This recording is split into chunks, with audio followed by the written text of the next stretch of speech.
Hey everyone, Jim T. Graham with rcgroups.com. Today we're doing a how-to series. This is one of many that you can expect from the YouTube channel and as a feature on RC Groups. We have Mike with us from Robart. What's happening, Mike? Hey, how you doing, Jim? So Robart is a great sponsor of RC Groups, and I always say not just of RC Groups, but the hobby in general. Any company that's out there making RC products, developing and bringing things out, they support us and our hobby, propelling us forward. I'm really excited to say that Zap has just come on board. Zap glues. If you're listening to this podcast, I guarantee you've had a bottle of Zap in your hand. I've tried a lot of different CAs. This is Mike doesn't know what I'm about to say, so none of this is prearranged. But I've been handed so many variations of CA, and Zap is what I come back to. And one of my primary reasons is I know that if I have Zap somewhere in my toolbox or in the shop, that when I go to use it, almost always it's ready to go again, no matter how long I've left it there. So we'll talk about shelf life and why that is, why Zap lasts so long compared to other CAs. And then I'll just say on my side, I always carry thin, and thin is the topic today. And the reason I carry thin is that I can use it in so many different ways. It's kind of my multifunction glue that I make sure I always have either a tiny bottle with me or whatever is on hand. So with that, Mike, the expert, tell us about Zap Thin CA. Hey, Jim. Well, thank you so much again for having us. And I think you hit the nail on the head. Zap is a staple in the hobby industry, whether it's planes, trains, cars, all of that. We've got the glue for you. It is a total adhesive system. We offer it in multi viscosities. I know you talked about that today. We're going to be talking about the CA, which is our thin. And also want to touch on that there's three of us with the Zap group. Okay, so there's three of us that provide the Zap total line of adhesives to the hobby industry. So myself from Robart, and then you have Frank Tiano Enterprises, and then you also have House of Balsa. So Frank Tiano Enterprises, Carol over there handles the East Coast. Robart, we handle the central part of the United States. And then on the West Coast, you have House of Balsa. And then for the international space, that is International Hobbycraft. Gotcha. Also, okay. I want to say hey to Carol. Yes. She's doing a great job over there. And, so that's what we offer on the Zap line. Now, the Zap line itself is not just CAs. So it's the main ones are CAs. We've got the thin, medium, thick, and then we have our accelerants. But we have the epoxies, the finishing resins, and some specialty glues, which Jim and I are excited about bringing to you down the line as we continue this series on the full Zap adhesive line, in making this the total adhesive system for you. As you get in your hobby, you're going to be building different airplanes and different types of balsa or foam or whatever. And so, I've picked up a lot of tips along the way, but you can't ever assume that everyone knows everything about the uses of CA or what works with foam and what doesn't work with foam. And so that's exactly what this series is for. We're going to go through each of the glue products and give you tips and tricks and just let you know how to use them. Right. And one of the things that I have learned is through all the different industries that we work with within Zap Glue, we've brought some of that into the hobby industry. That has come from maybe our woodworkers, from our taxidermists, from manufacturing side, so on and so forth.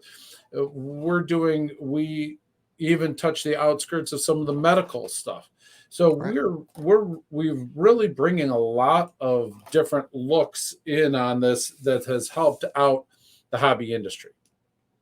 And I'll say that the things I've learned by building planes with CA totally apply to building guitars. And all the way to fly fishing and Okay. creating little flies and things like that. So literally CA. And for Christmas, I made kitchen knives for family members, and I was using Zap throughout that process as well. Did So you did you everything. turn did you turn the handles, or did you just carve the handles? I bought blanks, and then I had a sander, and I would rough sand my shape, and then I hand sanded it to the shape I wanted. It was Okay. zebra wood. And so one of the methods I used, we're going way beyond the Yeah. starting point here, but was the new one of the new techniques is using CA to create a top layer for that wood as an anti-water protectant, almost like a clear coat, except it's CA. and and that came out of our turners. That technique came out of the people that are Oh, turning gotcha. woods, and like pens and so on and so forth. So Interesting. that's where that evolved from. So Well, let's yeah, start at the very beginning. I'm not trying to. I'm losing my word here, but the one thing that I think is maybe the first thing to know about CA is how does the lid work? How do you keep it from getting clogged? And how do so give us some tips.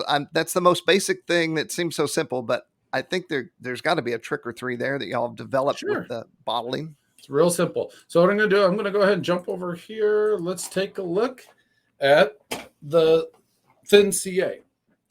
So ZAP CA, and CA meaning cyanoacrylate. All right. This is ultra thin. We offer this in 4 sizes. We offer it in a 5 sizes: 4 ounce, 2 ounce, 1 ounce, half ounce, and a quarter ounce. And I will answer your question here in a second, Jim. But the biggest question that comes up is people ask, well, what size bottles should I get, so on and so forth. I tell people buy the right size bottle to finish the project, and then that gives you a good excuse to go back to the hobby shop and go get some more, and then so that your bottles always stay fresh. So I'm going to move these 3 out of the way,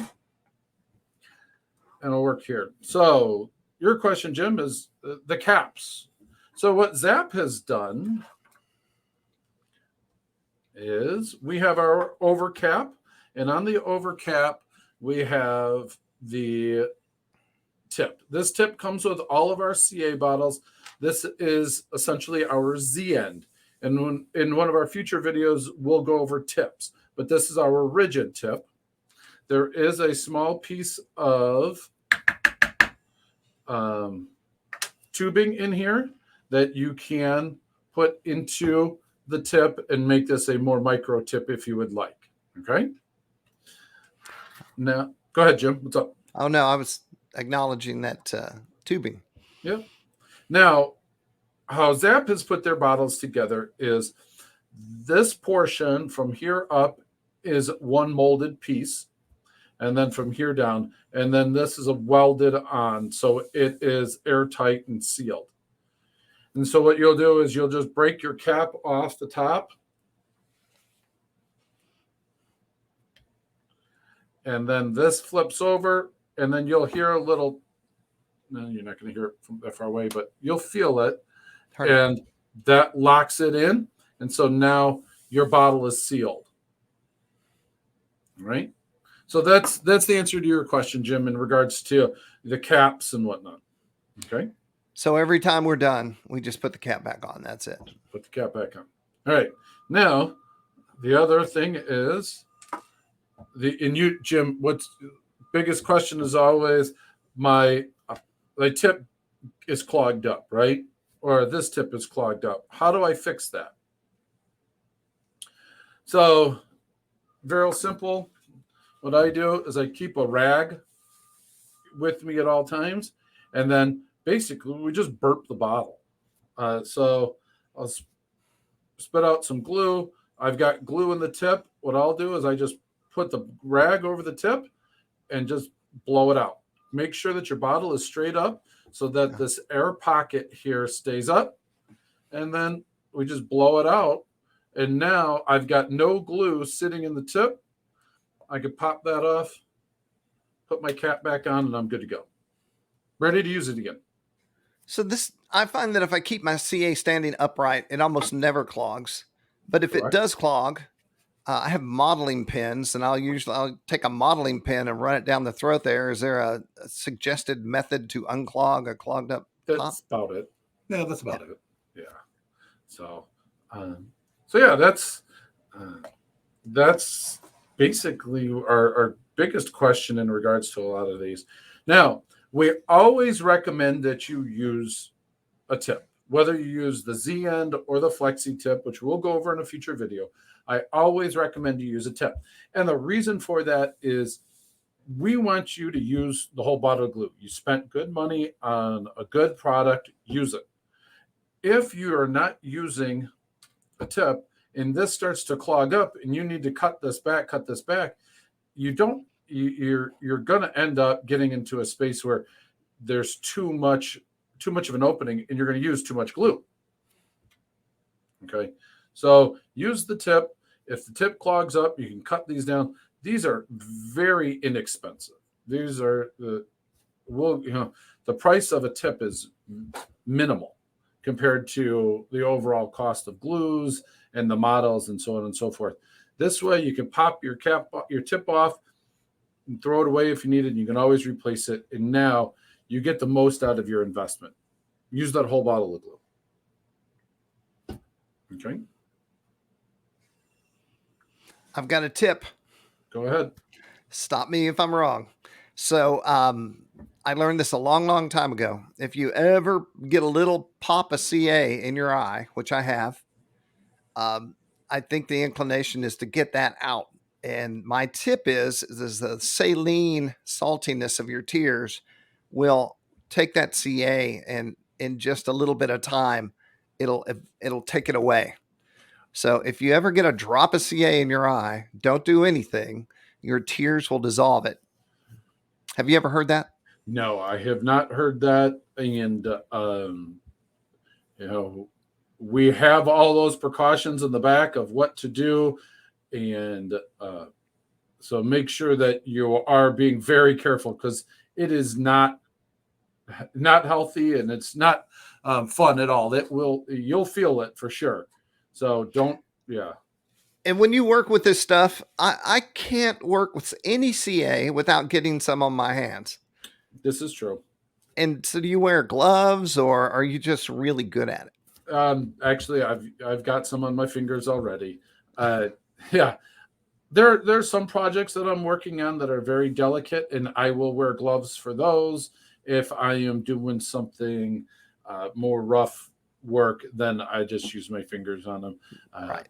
So on and so forth. So like I am a fly tyer also. Some of the smaller midgets and things like that will tie. Sometimes I'll put gloves on to make sure that I'm not losing the feel in my fingers. Right. Yep. So yeah, that's the next thing I think we should probably go over is what I call the less is more rule with any CA. Okay. So when we're putting glues on, right? When with a CA, and you've always read the instructions, just a drip, right? Because the reason for that is just a drip works. If I take this and make sure that y'all can see, if I take this bottle of CA and I just gob the glue on, it never sticks. Okay. There's too much glue here. Okay. You've got do what I tell people is the less is more rule. Now I come over here and I just take a small drop and just let it wick in, which is what thin CA is known for, is the wicking process. Okay. Then what you're going to find is that this glue is going to work beautifully for you. Okay. So that thin CA is penetrating that top piece of wood through to the secondary piece of wood. Correct. And that's the nice thing about the thins. Okay, so thin CA, is, and it's actually really pointed out nicely in our larger bottles. So we've got the three main bullet points with our thin CAs. It's a penetrating formula. So it's so thin that it's going to wick into all those micro cracks and so on and so forth.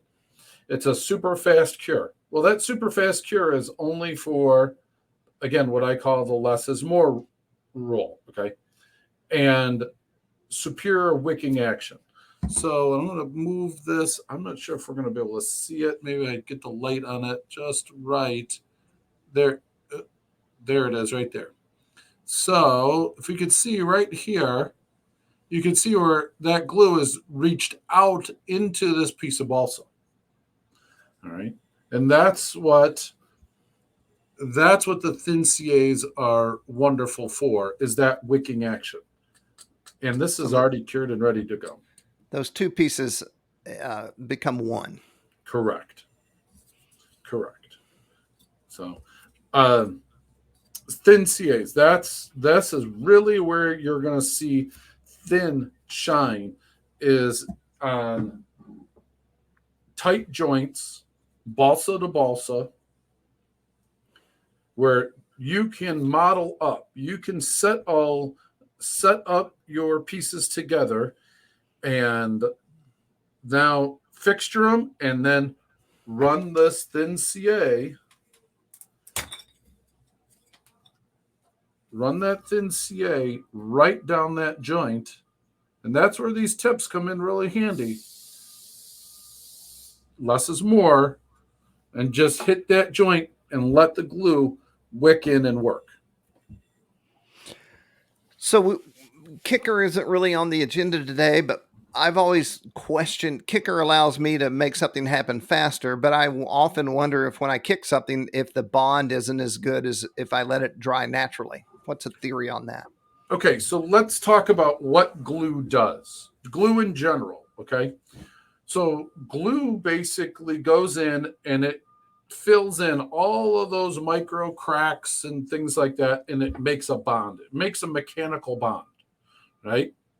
So if we allow the glue to cure on its own, it's going to wick in, it's going to lock in all those points. Now, if we use an accelerator, which we really don't recommend with the thin CAs, because thin CA is designed for the wicking. It's designed to go in and fill in all those tight joints. But if we kick it, okay, so the glue is working. All of a sudden you kick it, you stop it right here. Instead of coming all the way in and getting that deeper bond and allowing it to really reach in and find little places where it can lock it in place. Gotcha. So that's, do you lose some bond strength with accelerators? Yes. Is it a lot? No. Okay. But if you look at the theory behind it and what glue is actually doing, then that couldn't happen. And I think what I've really taken from this is a lot of the trouble I've had in the past was from using just too much. It's common. It's very common. Yeah. That's so, especially with the thins. The thin that happens quite a bit. I'm seeing that a lot right now in my woodworkers. So up here in the Midwest, cabinetry, most of our cabinetry is poplar or maple or birch, and it's sprayed white, it's sprayed gray. So we have a lot of glue. A lot of this thin CA is going into the cabinet industry because they realize that we can now, or the woodworkers out there, the cabinet manufacturers, can build a whole cabinet and then spray it all in the same day. They don't have to wait 24 or 48 hours for white glues to finish up the curing process and then grind out any excess glue that it would have oozed out or whatnot. And so our woodworkers are figuring that out as we continue to expand into that industry. And in that situation where, all right, you've gobbed the glue in there, and all of a sudden it's not sticking, it's not sticking. And they're like, well, what the heck? Why didn't it work? And so what they'll do then is they'll spray it, because at that point, that is your fix for too much glue. So if by chance you did put too much glue on and it's not grabbing right away, hit it with the accelerator, and that will be the fix to that oops that we've all done. Every single one of us has done it. I know initially when I started building, I built my first plane and crashed it. And so immediately I went into more is better, overbuilt is better. And all that led to were heavier glues, thicker wood, and a heavier plane that flew not as great. And let me tell you, when you crash a plane that's overbuilt, it's just as bad as, or worse, than crashing a plane that's built light. So I think that's where the thin comes in. It allows you to build as light as possible. And if you do it right, quickly. Oh, very much so. It does keep the weight down. There's not a lot of extra weight that is brought in from the adhesive side, and it's extremely strong. Here, let me jump back over here real quick. So just one of the pieces of glue, one of the pieces that we. So this is really what we look for. If you can see. Right. I've torn this balsa apart. The material broke. The glue didn't break. It's the actual balsa wood that has been transferred from here to here because the glue did its job. Gotcha. So, yep. And so don't think that, oh, since I don't see a fillet or something like that in here, that the bond is not strong. That bond is strong. It's on there. Wow. So, heck yeah. Yeah. So that's what you want. You want your glue to break the material, not the bond. So I'll be providing a link in the description of this video so you can land on the page and go see all the options. Do we have more to talk about thin CA, or should we start talking about what's next in our how-to? Yeah. Well, just want to make sure that everybody knows that if you're looking to, let's see if I can put that down there without making too much of a mess. So big projects to smaller projects, we offer this in different sizes. Get enough glue to handle your project, and then you can always go back to the hobby shop and order some more. That way it's going to be the freshest. So that's the other big question that I'm sure is going to come up in the comments is, what do I do to keep my glue fresh? What do I do to keep my glue fresh? Some people refrigerate. Some people say don't. Yeah. The best way to keep your glue fresh is buy fresh glue. If you don't have that opportunity, if you need to, and you want to put it in the refrigerator or the freezer or something like that, you get some type of extended shelf life. Okay. However, here's the big thing. Summer months, especially in the summer months with all of the humidity, we've all taken a cold drink out of the fridge and put it down, and it condensed and it sweated all over the place, right? If you take this bottle of glue out of the fridge and then you crack the cap off of this, that moisture is going to get right inside of this glue bottle, and it's going to set it off. And you have just lost all of that time. Okay, we hear about it all the time. So if you were going to go down that route, refrigerating or freezing your bottles, take them out a day or two in advance. Just put them out onto your counter, your work table or whatever, and let them sit there. Let them acclimate to the temperature of the work area before you do anything to it. Okay. So that's the biggest thing, because every time we go to shows, Toledo, Joe Knoll, other industries, that's the first thing somebody says. Well, I put mine in the freezer. And then when I took it out of the freezer, it was bad. Or I'm like, yep. Did you let it acclimate to the temperature? No. I just opened it right up. And that's what happened. All right. Interesting. I've never thought of that. Yeah, that's a big one. So, and then that's a bummer. I feel bad also because you spent good money on good glue, and now you can't use it. Oh, there's nothing worse than you're ready to go and then your glue's not ready and you have to order some. Right. So, yeah. But with that said, I've had bottles of glue last years. Mm-hmm. Which I'm sure is way longer than they're supposed to. Yeah. We tell you it's 12 months, right? Gotcha. So make sure that you're just. I know I've said it multiple times throughout the video, as just buy enough for your project and then grab another bottle. Gotcha. So what are we going to talk about in our next how-to video? I would assume we'll move up to medium CA. Yep. So in a little difference from what you are used to, which is you were saying that thin is your kind of catch-all.